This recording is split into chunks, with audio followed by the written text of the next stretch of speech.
Hello दोस्तों। तो आज बात करते हैं इस नोटिफिकेशन की जो कल आया था। तो इसके बारे में बता दूं कि ये टोटल 7 पेज का नोटिफिकेशन है और ये उनके लिए है जिन्होंने सी सैब में भरा था और उनको सीट अलॉट हो चुकी है। तो आप लोग को ये नोटिस पूरा पढ़ना है, लेकिन मैं एक बार इसके क्रक्स पॉइंट्स आपको बता देता हूँ, ठीक है। तो सबसे पहली बात कि जो ऑनलाइन रिपोर्टिंग है वो 25 नवंबर से लेके 1 दिसंबर तक चलेगी, ठीक है। तो इसमें आपको सारे अपने डॉक्यूमेंट सबमिट करने होंगे, पेमेंट करनी होगी।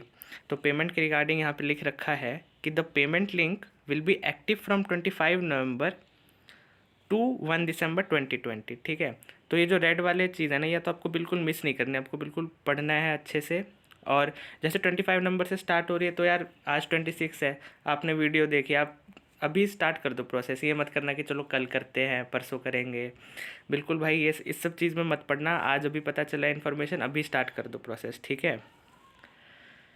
फिर भाई रोल शीट, जो 5th नंबर पॉइंट पे लिखा है कि roll sheet for such candidates will be uploaded on the institute website by 5 PM December 2020।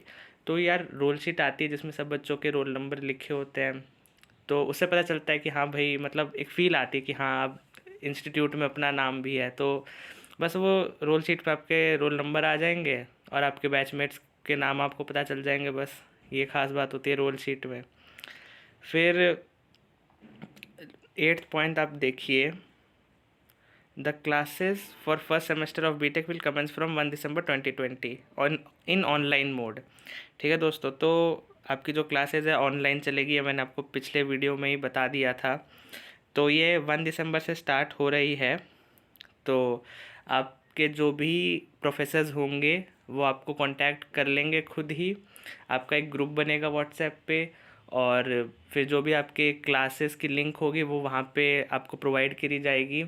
आपका गूगल क्लासरूम बनेगा हर सब्जेक्ट का, और जो आपके क्लासेस होंगे वो गूगल मीट पे होंगे, जैसे हम लोग के 3rd सेमेस्टर में होते आ रहे हैं, ठीक है दोस्तों। तो आगे बढ़ते हैं, ये सब आप पढ़ लीजिएगा। फिर जाते हैं तो ये कौन से सर्टिफिकेट्स, कौन से डॉक्यूमेंट्स और आपको किस फॉर्म में, मतलब जो आपका एनेक्सचर जो डिसाइड करता है वो किस किस टाइप के एनेक्सचर में होगा, तो वो यहाँ पे लिखी हुई है। तो ये आप ध्यान से पढ़िएगा, पूरा पढ़िएगा। तो ये सब आपको इतने सारे डॉक्यूमेंट्स देने हैं। इस बार ऑनलाइन रिपोर्टिंग हो रही है तो कई बच्चों को बहुत डाउट आ रहे हैं। ऑफलाइन में ही इतना झंझट होता था, मैं आपको बताऊं, मैं गया था सुबह सुबह, पहुंच गया था NIT कुरुक्षेत्र 10 बजे, और पूरा दिन लग गया था, और शाम के 6 बजे मेरे को हॉस्टल अलॉट हुआ था, ठीक है भाई। मतलब तो ऑफलाइन में इतनी झंझट होती है तो समझ ही सकता हूँ मैं कि ऑनलाइन में कितनी परेशानी आ रही होगी, ठीक है। तो ये सब आपको भरना है। फिर ये देखो, ये भाई इंस्टीट्यूट फ़ीस में कई बच्चों को डाउट होता है ना, तो ये एक बार देख लो अच्छे से कि किन के लिए कौन सी आपको कंसेशन मिलेगी।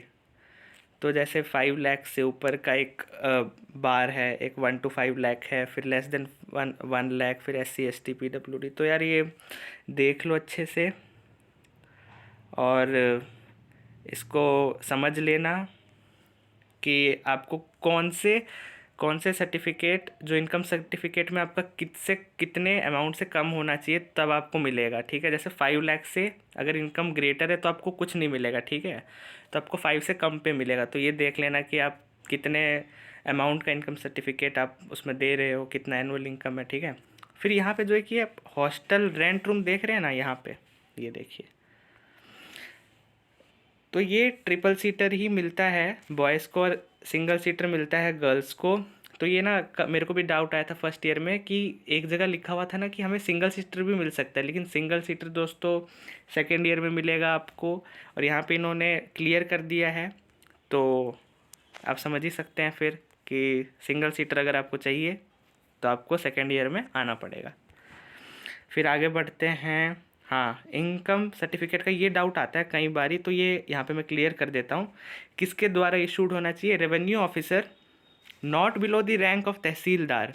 तो इन्होंने रैंक भी डिसाइड करी है कि कोई रेवेन्यू ऑफिसर जो होना चाहिए वो तहसीलदार से कम रैंक का नहीं होना चाहिए। और कब इशूड होना चाहिए? Certificate must have been issued on or after 1 April 2020। यार मेरे कई दोस्तों को इससे बहुत प्रॉब्लम हुई थी कि उनका 2019 में इशू हुआ था, 2018 में हुई इशू हुआ था। तो यार ये ना एक बार आप देख लो अच्छे से कि आपका इशू कब हुआ है। और अगर 1 अप्रैल 2020 से पहले हुआ है तो भाई जल्दी जाओ, बनवा लो, जो भी प्रोसीजर है पूरा कर लो, ठीक है। और हाँ, excess fee paid by candidates will be adjusted in next semester on request of candidate. तो यार कभी कभी क्या होता है ना कि एक्स्ट्रा फ़ी पे हो जाती है, कभी कभी दो दो बार हो जाती है, ठीक है। मेरे कुछ दोस्त थे जिनके गलती से दो दो बार फ़ी पे हो गई थी, किन्होंने 2 बारी मैस एडवांस दे दिया था, किसी ने 2 बारी हॉस्टल फीस दे दी। तो यार वो कोई दिक्कत नहीं है, आप रिसीट रखो संभाल के कि हमने गलती से 2 बारी दी है। आप अगले सेमेस्टर एमएमसी होते हैं हॉस्टल में, और या फिर आप अकाउंट डिपार्टमेंट में जाके आप उनको बोलेंगे तो वो आपकी फ़ी रिफ़ंड कर देते हैं। ऐसे फिर टेंशन लेने वाली बात नहीं कि पैसे डूब गए या कुछ ऐसी बात नहीं होगी, तो आप टेंशन मत लीजिए, ठीक है। फिर ये सब फ़ी के रिगार्डिंग ही आप देख सकते हैं। आगे चलते हैं। ये सब रिफंडेबल फ़ी के बारे में है, 3rd नंबर का पॉइंट कि आपको कब कब क्या क्या रिफ़ंड हो जाएगा, डिडक्शन कितनी होगी, ठीक है। तो और चलते हैं। हाँ, ये हॉस्टल की मैस एडवांस है, हॉस्टल की सिक्योरिटी फ़ीस है, ठीक है दोस्तों। तो ये सब आप देख लीजिएगा। और और क्या क्या है देखें ज़रा। हाँ, कॉन्टैक्ट डिटेल्स ले लीजिए हॉस्टल के रिगार्डिंग। अगर कोई अगर डाउट है तो आप इनसे इनसे आप बात कर सकते हैं, ठीक है। चीफ़ वार्डन से ना ही करें तो बेहतर है, क्योंकि मतलब वो एक बड़ी पोस्ट होती है तो मतलब बिज़ी रहते हैं। तो आप ए और बी नंबर आप डायल कर सकते हैं। अगर आपको कोई ज़्यादा परेशानी आती है तो आप सी और डी भी कर सकते हैं। आप ये लैंडलाइन नंबर है, तो ये आपको मेरे ख्याल से 10 AM से 5 PM Monday to Saturday work करेगी। तो वो सब आप देख लीजिएगा। और अगर कोई डाउट आए तो, कोई परेशानी आए तो मेरे को बताइएगा, तो फिर मैं रिस्पेक्टिव हॉस्टल के, जैसे अगर आपको H1 अलॉट हुआ है तो मैं आपको H1 हॉस्टल के वहाँ के सुपरवाइज़र, वहाँ के MMCA का नंबर आपको मैं प्रोवाइड कर दूँगा, ठीक है। और ये अंडरटेकिंग है, सबको करना पड़ता है, ठीक है। तो ये सब कर लीजिएगा, और वीडियो देखते ही आप अपना प्रोसीजर स्टार्ट कर दीजिए। अगर आपको सीट अलॉट हुई है, बिल्कुल देरी मत कीजिए। ये मत सोचिएगा कि कल करूँगा, परसों करूँगा, आज कुछ खा पी लूँ, घूम आऊँ। भाई अभी स्टार्ट कर दो, सही रहेगा, सेफ साइड रहोगे। तो इसी के साथ आज के लिए इतना ही।